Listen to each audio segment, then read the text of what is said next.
To understand how this shows up in everyday decisions, I want to give you a bit of context, geographically and historically. So, over time, cloth was the most common product that women used as absorbent during their period.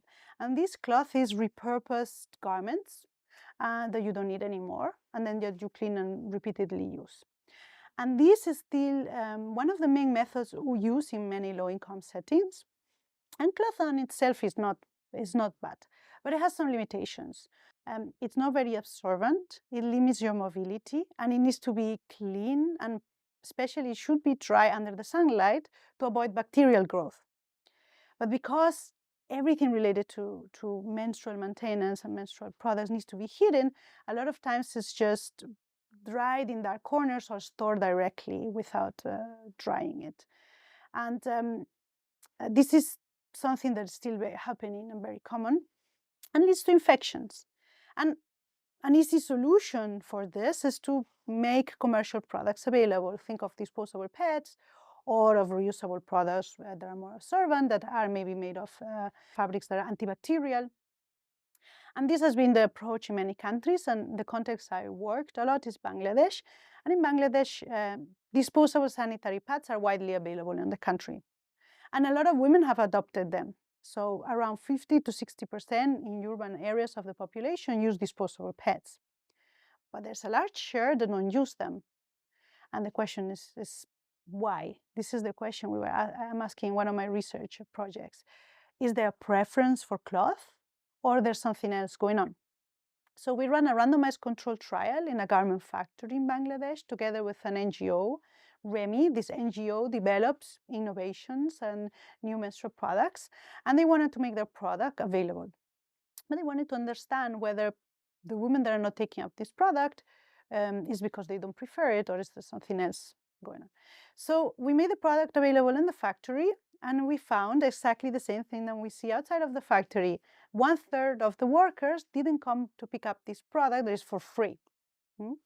And it's a better product. It's, let's say, a reusable menstrual underwear that is antibacterial and is very absorbent. And they didn't pick it up. And then we wonder why, and we ask why. And we learned that it's because women are deeply ashamed to ask the shopkeeper in the factory for the product, and also to be seen by others buying this product. And what's very interesting is that we see this stigma even in the women that are accessing the product. So the women that buy, for example, pads in the market, they report to cover their face with a burqa when they buy it. And others, a lot of them rely on the husbands. So it's actually the husband that goes and buy the products for them.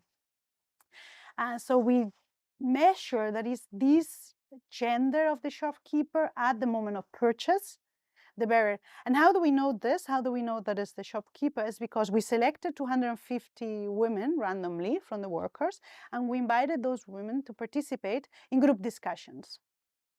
And the goal of the group discussions is just to have a safe space for 1 hour with some of your peers and a facilitator where you talk normally about menstruation, like breaking this silence and normalizing talking about this topic, and also seeing how others feel.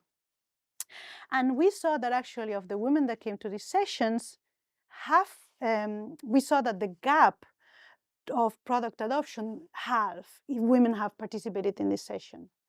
And the product had not changed, the adoption circumstances had not changed. It was just they felt more okay being seen by the product or accessing the product.